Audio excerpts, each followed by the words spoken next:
नमस्कार, विराट 24 में आपका स्वागत है। आउटसोर्स कर्मचारी मृतक उमाकांत द्विवेदी पिता लालमणि द्विवेदी को जहर पिलाने से मृत्यु हो जाने के संबंध में जांच कराकर दोषी नरेंद्र कुमार मिश्रा के विरुद्ध कार्यवाही किए जाने की मांग उनकी पत्नी अंजलि ने की है और प्रबंधन संचालय से शिकायत की है। अंजलि ने कहा कि उमाकांत उसके पति थे जो विद्युत विभाग में आउटसोर्स कर्मचारी के पद पर गल्ला मंडी अमैया सिटी डिवीजन रीवा में कार्य करते थे। विद्युत विभाग में पदस्थ अधिकारी नरेंद्र कुमार मिश्रा जो डीई के पद पर पदस्थ हैं, उक्त नरेंद्र कुमार मिश्रा का उमाकांत द्विवेदी से पैसों के लेन देन का विवाद काफी समय से चल रहा था। उनके पति उमाकांत द्विवेदी ने उन्हें यह चीजें सब बताई थी। नरेंद्र कुमार मिश्रा उनका पैसा नहीं दे रहे। जब उनसे पैसों की मांग की जाती है तो वह उन्हें पहाड़िया स्थित फार्म हाउस में भेजकर काम कराते हैं, जिससे हमारी और उनकी मुलाकात कम हो गई। इसलिए उक्त नरेंद्र कुमार मिश्रा ने उन्हें जब भी पैसे की मांग की तो धमकी दी गई। गाली गलौच व धमकी देते हुए उक्त पैसे भूल जाने की बात भी कही थी, वरना जान से हाथ धोना पड़ेगा। और आखिर वही हुआ जो वह कहते थे। इतना ही नहीं, मृतक की पत्नी ने इंजीनियर नरेंद्र मिश्रा को दरिंदा कहते हुए अन्य कर्मचारियों से मांग की है कि उनका साथ दे, क्योंकि आज उसका सिंदूर उजड़ा है, कल किसी के अन्य के परिवार का नंबर आ सकता है। आइए सुनते हैं पीड़िता का क्या कहना है। अधिकारी हैं जो उस पद पर है और कई लोग जो ये पहाड़िया में उनके यहाँ आउटसोर्स में थे और पहाड़िया में काम करते थे, उन सब से मेरी रिक्वेस्ट है कि अगर आज मेरी मदद नहीं करोगे तो एक उमाकांत गया है, ऐसे आप लोगों का भी घर कल उजड़ेगा। आज मेरा उजड़ा है, कल उजड़ेगा, क्योंकि वो आदमी जितना दरिंदा है उतना सभी जानते हैं, बहुत अच्छे से काम करते हैं। और मेरा तो जहाँ तक है कि धरने पर चीज़ें जहाँ तक हो पाएंगी मुझसे तो मैं छोड़ूंगी तो नहीं।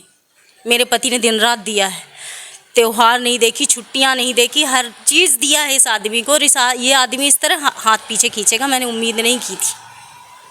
कितना पैसा आपके पति के पैसा काफ़ी लगाया है मेरे पति ने, 4-5 लाख रुपए। मेरी जानकारी में वैसे भी बहुत कुछ है, बहुत लोगों से लेकर भी दिए हैं। तो किए हैं 4 से 5 लाख रुपए और इसकी है मेरे पास, इसका सबूत भी है। और जो इन्होंने काम किया है पहाड़िया पर तो कुछ लिखा पढ़ी हमारे पास, उसकी भी जो उन्होंने अलग से डायरी मेंटेन कर रखी थी उसके भी वो भी सबूत है मेरे पास। ये चीज़ें हैं मेरे पास, घर पर ही हैं। और अगर नहीं हो पाएगा तो हम और कोशिश करेंगे, ऊपर तक जाएंगे, कहीं तो सुनवाई होगी ही। यहाँ उनका दबा है, बहुत पैसे उनके पास, बहुत पावर है, पहुँचेंगे, कोई तो सुनेगा। क्या लगता है कुछ नेताओं का संरक्षण भी है? बिल्कुल है, पूर्ण रूप से है। भागवत में उनके बड़े बड़े लोग आए थे, हमारे पति पर्सनली तौर पर मिले हैं। पर है लोगों का सहयोग, अगर नहीं जाएगा तो कहीं तो कोई तो सुनेगा। सब मित्र सब वही तो नहीं हो सकते ना। हाथ तो है बड़े लोगों का, उनके पास अपराध पैसे भी हैं, लगाएंगे, अपना सोर्स लगा रहे हैं वो बाकायदे। स्टाफ भी अभी पूरी तरह से मेरा साथ नहीं देगा, क्योंकि वैसे भी सब डरते थे। पूर्व में कुछ आउटसोर्स कर्मचारियों के साथ भी मारपीट की गई थी, ऐसे हाँ है, सुनने में आया है मेरे, ऐसा हुआ है कई लोगों के साथ। हमला वगैरह किए थे। अब बताइए आपके पति के साथ ऐसी घटना कर रही है। पति के साथ हमारे तो जिसकी हमें कोई आशंका नहीं थी कि ऐसा भी कुछ ये करेंगे, जिसके लिए वो आदमी निस्वार्थ सेवा कर रहा था।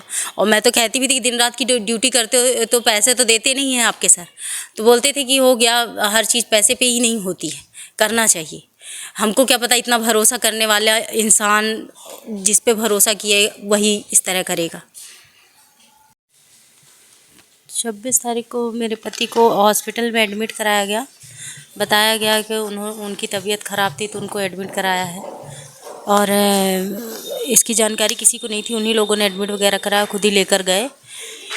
और क्या बोलते हैं, शाम वैसे 2 दिन तक एडमिट थे और 29 तारीख को उनको मृत घोषित कर दिया।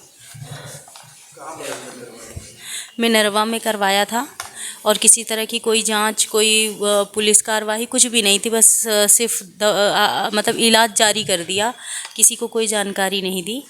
और अभी तक जितनी कंप्लेन यह है कि कुछ ना रिपोर्ट लिखी गई है और ना ही इसमें कोई कार्यवाही की जा रही है। और ये मुख्यमंत्री जी के यहाँ भी मैं गई थी अपनी शिकायत लेकर, तो वहाँ से भी अभी कुछ हमें नहीं मिला कि शुरू हो रही है जांच या नहीं। और आज गए थे जो विद्युत मंडल के एमडी आए थे, तो हम उनके पास भी गए थे ये शिकायत लेकर। अब उन्होंने कहा कि इसके बारे में अब मतलब जांच करवाते हैं या आगे हम बताते हैं इसके बारे में। अब उनकी तरफ से जो जवाब मिलेगा, क्या करवाते हैं कि नहीं करवाते, इसका अभी कुछ वो तो है नहीं। अब आज कर क्या है, घटना हुई थी पहाड़िया में। यहाँ से घर में सुबह निकले थे वो कि जा रहा हूँ पहाड़िया, जैसे रोज़ जाते थे काम के लिए।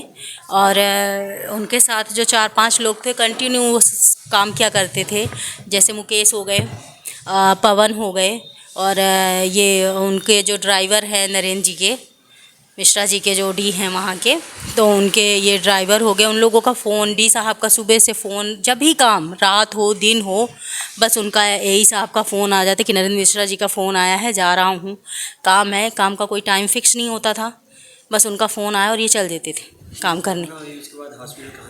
मिनरवा लेकर गए थे, मिनरवा हॉस्पिटल। अब लेके तो जाना चाहिए, और बिना किसी कार्रवाई के तो ऐसे इलाज शुरू नहीं होता।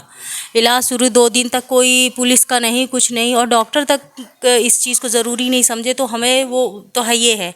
और जिनके यहाँ फार्म हाउस में जाते थे, सबसे ज़्यादा शक मेरा वहाँ पे बढ़ गया जब उन्होंने साफ कह दिया कि हमारा वहाँ कोई फार्म हाउस नहीं है। उनकी ड्यूटी रात में रहती थी और दिन भर वो घर रहती थी। ये बयान है नरेंद्र मिश्रा जी का, और तभी मेरा शक पूरा एकदम मजबूत होता है कि वो झूठ क्यों बोल रहे हैं। इस बात मुझे जवाब उनसे चाहिए इस बात का कि 24 घंटे मेरे पति जॉब करते, सब जानते हैं कि वो बोलेंगे तो मानेंगे, लेकिन मैं तो हूँ ना, मैं तो जानती हूँ कि कहाँ जा रहे हैं। उनके फ़ोन मैं देखती थी, जितना व्हाट्सअप में उनका आता था काम पूरा मैं देखती थी कि हाँ वो कर रहे, घर से भी बहुत कुछ काम करते थे। तो वो झूठ क्यों बोल रहे हैं, वो सच क्यों नहीं बोल रहे? वो ये क्यों बोल रहे हैं कि मेरे पति रात में ड्यूटी करते थे, दिन भर घर रहते थे? ये बयान है उनका, मैंने न्यूज़ में देखा है। तो वो ये झूठ क्यों बोल रहे हैं जब मेरे पति अभी लगभग 2 महीने से टोटल पहाड़िया का काम था, ऑफिस काम नहीं। मैं बोलती भी थी कि आप ऑफिस नहीं जाते हैं इस समय, तो बोले नहीं, काम अभी पहाड़िया में चालू है। और पहाड़िया में सिर्फ ये बाउंड्री वॉल्वर का काम नहीं चालू है, वहाँ कई तरह के काम किए जाते थे। तो ये जहर उन्होंने पिया नहीं है, जैसे वो लोग बोल रहे हैं कि उन्होंने पिया है। वो मानसिक तौर से उनको बहुत ये लोग टॉर्चर किए हैं, क्योंकि वो खुलकर इतना इस समय वो रहते थे कि बहुत परेशान रहते थे। क्या लगता है आपके पति ऑपरेटर कुछ ऐसी चीज़ें तो नहीं रखी थी नरेंद्र मिश्रा जी के जिससे वो परेशान थे? क्योंकि उनके सारे काम तो करते थे, तो ये बात तो जाहिर है कि कुछ ना कुछ तो था जो उन्हें अब ये डर लगने लगा कि उमाकांत सबसे जाहिर न कर दे। इस चीज़ का डर तो था उन्हें, क्योंकि वो बाहर भीतर घर तक के काम करते थे। उनके अच्छे जितने भी काम थे ऑफिस के अलावा, ये सारे काम वो देखा करते थे। भगवान बनाया था मेरे पति ने, उस आदमी ने मेरे बच्चों की सर से बाप का साया हटा दिया और ऊपर से मुकर गया कि रात में उनका वहाँ पहाड़िया ये जो ऑफिस है बिजली विद्युत मंडल का, तो रात में उनकी ड्यूटी थी। इतना झूठ, सफ़ेद झूठ बोल रहे हैं वो, और ये सच नहीं है। उन्होंने जहर अपने से नहीं पिया, इस चीज़ का तो उन्होंने खुद ही ये बयान देकर पुख्ता कर दिया मुझे कि उन्होंने ये नहीं पिया, ये सब इनका है। और उनके यहाँ जो काम करता है ये मुकेश, उससे मेरी उस दिन की रात, जिस दिन मेरे पति को एडमिट कराया इन लोगों ने, मेरी पूरी बात हुई है उससे, और इन्होंने उसे डांटा भी, तुमने सबको बता दिया, ये चीज़ इन्होंने कही है उसे। और उसने जो मुझे फ़ोटोज़ भेजी थी मेरे पति की, वो तक उन्होंने डिलीट करवाई, वो व्हाट्सअप में नहीं है। मैंने देखा है और वो पूरी व्हाट्सअप से डिलीट करा दी उन्होंने ये फ़ोटो। अच्छा, जब घटना हुई इसको घटना के बाद हाँ, और मैं उससे ये दिमाग इतना मेरा वो हो गया कि मैं उससे पूछ ही नहीं पाई कि उनकी तबीयत इतनी ख़राब थी, उन्होंने ये कर लिया। तुम बता रहे हो कि उन्होंने जहर पी लिया, लेकिन क्या पी लिया तो तुम्हारे साथ काम करने वाला इंसान, तुम इतने दिमाग में थे कि तुम फ़ोटो खींच रहे थे। उनको ले जाने की वजह तुम फ़ोटो खींच रहे थे कि यहाँ पे उन्होंने उल्टी कर दी, यहाँ पे उन्होंने पिया, इस तरह ये वाला जहर पिया, ये सब कुछ भेजने का इनके पास टाइम था। और उस दिन इनकी मम्मी भी पहाड़िया में थी, पहाड़िया में इनकी मम्मी भी थी। खाना बन रहा था, दोपहर की बात थी। उन्होंने कहा कोई एक कॉल करके भी रहता है, साकेत व्यक्ति भी वहाँ काम करता है। नहीं, नरेंद्र साहब की मम्मी थी। तो उन्होंने कहा मैं कॉल के हाथ का खाना नहीं खाऊंगी। वहाँ ये भी थी। ये सारी बातें मतलब हुई हैं। और ये सब चीज़ें वो झूठ जिस तरह वो मुकर रहे हैं कि नहीं वो रात में उनका काम था और दिन में घर रहते थे। काफ़ी समय से वो पहाड़ियों में ड्यूटी कर रहे थे, आपकी बातें हुई थी। हाँ, और इस समय पैसे का दबाव तो बहुत था। मेरे गहने ले गए, मेरे गहने भी ले गए वो, और इसकी स्लिप है मेरे पास। पैसे थे बाकायदा, उन्होंने सबसे लिए हैं। मेरे देवर से भी उन्होंने कुछ पैसे मांगे थे। इतनी पैसे की अचानक से ज़रूरत उन्हें क्यों पड़ी? ऐसा तो है नहीं कि कुछ लिया उन्होंने। और इन्होंने जो पैसे दिए थे अभी साल 2 साल पहले भी कुछ पैसे इन्हें दिए थे, तो ज़मीन लेना था, इनके गांव की ज़मीन थी। तो मैंने बोला भी कि सर को तुमने पैसे दिए हुए हैं और उसका अपने पास ना वो कोई स्टाम्प दे रहे हैं ना ये रजिस्ट्री दे रहे हैं। तो बोल रहे थे कि नहीं सर के पास है, मतलब मेरे पास है, इतना भरोसा है सर, ऐसा कुछ नहीं करेंगे। इतना भरोसा करने वाले आदमी के ऊपर इस तरह का काम, तो मुझे तो शक पूरा है। रायवल ये सीधी सिंगरौली में जो ज़मीन थी वहाँ भी इन्वेस्टमेंट परफेक्ट मार्केटिंग हमारे यहाँ उपलब्ध है। Wall tiles, elevation, floor tiles, parking tiles, sanitary के सभी आइटम। एक बार सेवा का अवसर अवश्य प्रदान करें। उचित और सस्ते रेट पर अच्छी कंपनियों के सभी सामान उपलब्ध। हमारे पास सोमानी कंपनी टाइल्स का डीलरशिप है। इसके साथ ही साथ हमारे पास फिनोलेक्स पाइप कंपनी का भी डीलरशिप है और पूरा प्रीमियम मटेरियल पे हम काम करते हैं और बहुत ही रिजनेबल रेट पे रहता है। और जो भी नई डिज़ाइन लॉन्च होती है वो सारी डिज़ाइनें हमारे पास अवेलेबल होती हैं। हमारा पता है Shilpi city perfect marketing tiles, shop Saman तिराहा रीवा। अधिक जानकारी के लिए संपर्क करें 97 52 54 27 64 या फिर 83 19 31 79 64 हमारा टेलीफोन नंबर है। 076 62 40 70 64।